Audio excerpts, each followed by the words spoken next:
Warahmatullahi wabarakatuh. Saya di sini ingin menjelaskan RPP saya, tepatnya pada satuan sekolah SDN 3 Negeri Ketol. Mata pelajarannya Pendidikan Agama Islam, kelas 3 semester ganjil. Kemudian materi pokok yang saya bahas yaitu hidup tenang dengan berperilaku terpuji. Salah satunya sikap tawadu. Kemudian alokasi waktunya 140 menit. Adapun kompetensi inti dari spiritual, menerima, menjalankan dan menghargai agama yang dianutnya. Yang sosialnya, menentukan perilaku jujur, disiplin, tanggung jawab, santun, peduli, dan percaya diri dalam berinteraksi dalam keluarga, teman, dan tetangganya. Yang KI3-nya yaitu dari aspek pendidikannya adalah memahami pengetahuan faktual dengan cara mendengar, melihat, membaca, dan menanyakan berdasarkan rasa ingin tahu tentang dirinya, makhluk ciptaan Tuhan, dan kegiatan benda-benda yang dijumpai di rumah, di sekolah, dan tempat bermain. Kemudian dari KI 4-nya, aspek keterampilannya menyajikan pengetahuan faktual dalam bahasa yang jelas, sistematis, dan logis, dalam karya yang estetis, dalam gerakan yang mencerminkan anak sehat, dan tindakan yang mencerminkan perilaku anak beriman dan berakhlak mulia. Kemudian kompetensi dasar dan indikator pencapaian kompetensi tersebut yaitu 1.5 meyakini bahwa perilaku tawaduk, ikhlas, dan mohon pertolongan sebagai cerminan dari iman. Indikatornya 151 memiliki sikap tawaduk.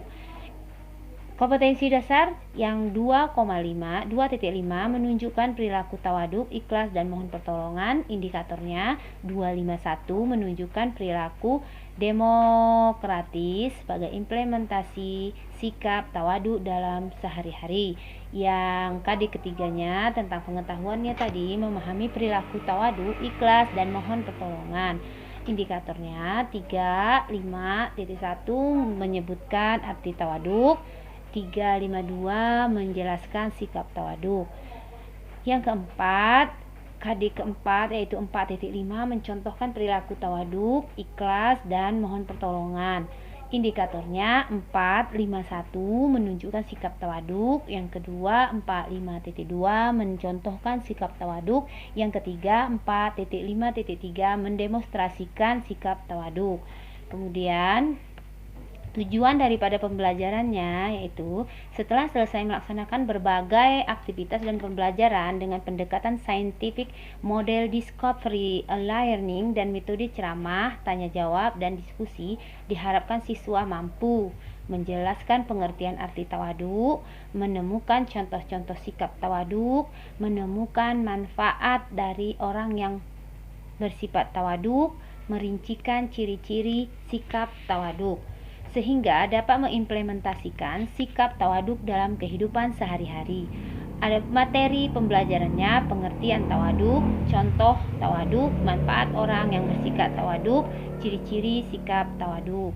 Metode pembelajarannya, pendekatannya scientific, model pembelajarannya discovery learning, metodenya ceramah, tanya jawab, dan diskusi. Media pembelajarannya yang pertama medianya ada slideshow tentang sikap tawaduk, yang kedua video tentang sikap tawaduk, dan LKPD.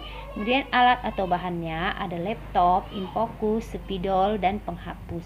Sumber daripada belajar yaitu buku Kementerian Pendidikan dan Kebudayaan Republik Indonesia Pai dan Budi Pekerti SD kelas 3 tahun 2019 ada pada halaman 47. Kemudian dari langkah-langkah pembelajaran, pertemuan pertama indikator pencapaian kompetensi yaitu pencapaiannya yaitu pengertian sikap tawaduk, sikap tawaduk, manfaat daripada sikap tawaduk, ciri-ciri sifat tawaduk. Kemudian ada kegiatan inti yang pertama adalah apersepsi, di mana apersepsi tersebut adalah memberikan salam dan doa, memberikan kehadiran, memeriksa kehadiran peserta didik, mengecek kerapiannya, kemudian memberikan materi pelajaran yang akan dibahas, kemudian memberikan gambaran tentang manfaat daripada pembelajaran tersebut, menjelaskan mekanisme pembelajaran dan langkah-langkah pembelajarannya. Di simulation, kegiatan intinya yaitu kegiatan inti simulation atau memberi stimulus, memberikan peserta didik menjadi beberapa kelompok, yang mana peserta didik mengamati slideshow dan video serta gambar tentang sikap daripada tawaduk, menanyakan hal-hal yang berkaitan dengan sikap tawaduk setelah mendapat stimulus dari guru. Kemudian problem statement, mengidentifikasikan masalah. Yang pertama, mengidentifikasikan masalah yang muncul dalam tayangan video dan gambar, merumuskan permasalahan terkait sikap tawaduk dan hidup sehari-hari. Kemudian data collection atau mengumpulkan data. Di sini dalam mengumpulkan data secara berkelompok, siswa mengerjakan LKPD sesuai petunjuk. Kelompok 1, pengertian daripada sikap tawaduk. Yang kedua, kemudian contoh sikap tawaduk. Kelompok keduanya manfaat orang yang bersifat tawaduk. Yang kelompok 3, ciri-ciri sikap tawaduk. Kemudian mengumpulkan sejumlah informasi dari berbagai sumber yang tersedia sesuai dengan tugas LKPD masing-masing.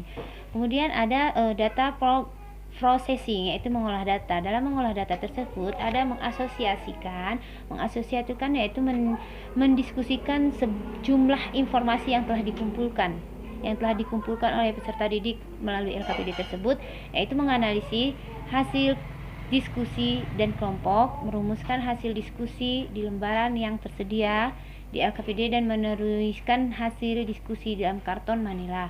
Kemudian setiap kelompok memajang hasil diskusi di dalam kelas. Verification, yaitu mengkomunikasikan. Setiap kelompok mempresentasikan daripada apa yang telah dia diskusikan secara bergilir. Kelompok yang diberikan kesempatan untuk menanggapi berdasarkan stimulus guru tersebut. Kemudian generalization, menyimpulkan. Setiap kelompok membuat kesimpulan dari apa yang tentang tawaduk berdasarkan hasil presentasi, dan kelompok berbeda peserta didik mengerjakan soal evaluasi. Kemudian ada kegiatan penutupnya. Kegiatan penutup yaitu guru memberikan penguatan. Kemudian dengan bimbingan guru secara bersama-sama menyimpulkan pembelajaran. Refleksinya, guru bersama siswa mengidentifikasikan kelebihan dan kekurangan daripada pembelajaran. Guru memberikan umpan balik. Guru menyampaikan rencana untuk pembelajaran berikutnya. Doa, salawat, dan penutup. Penilaian dari proses hasil belajar ini, yang pertama ada teknik sikap. Dari sikap tersebut kita memakai observasi, kemudian pengetahuan, tes tertulis, dan yang ketiga keterampilan yaitu praktek. Bentuk penilaiannya, sikapnya itu lembaran observasi, pengetahuan lembaran soal IC, PG, dan keterampilan demonstrasi. Di sini ada jika siswa tersebut remedial, maka pembelajaran remedial dilakukan bagi siswa yang capaian KD-nya belum tuntas. Tahapan pembelajaran remedial ini dilaksanakan melalui remedial atau tutor sebaya atau tugas dan diakhiri dengan tes. Kemudian pengayaan diperuntukkan untuk anak murid yang sudah memiliki nilai lebih di atas KKM, yaitu bagi siswa yang mencapai nilai ketuntasan belajar diberikan kegiatan pembelajaran pengayaan untuk memperluas atau memperdalam materi tentang tanggung jawab. Maksudnya materi kedepannya mereka udah berjumpa duluan. Ditutup dengan AC tengah, ketol, tanggal, tahun, mengetahui kepala sekolah dan guru mata pelajaran. Hanya ini yang bisa saya paparkan.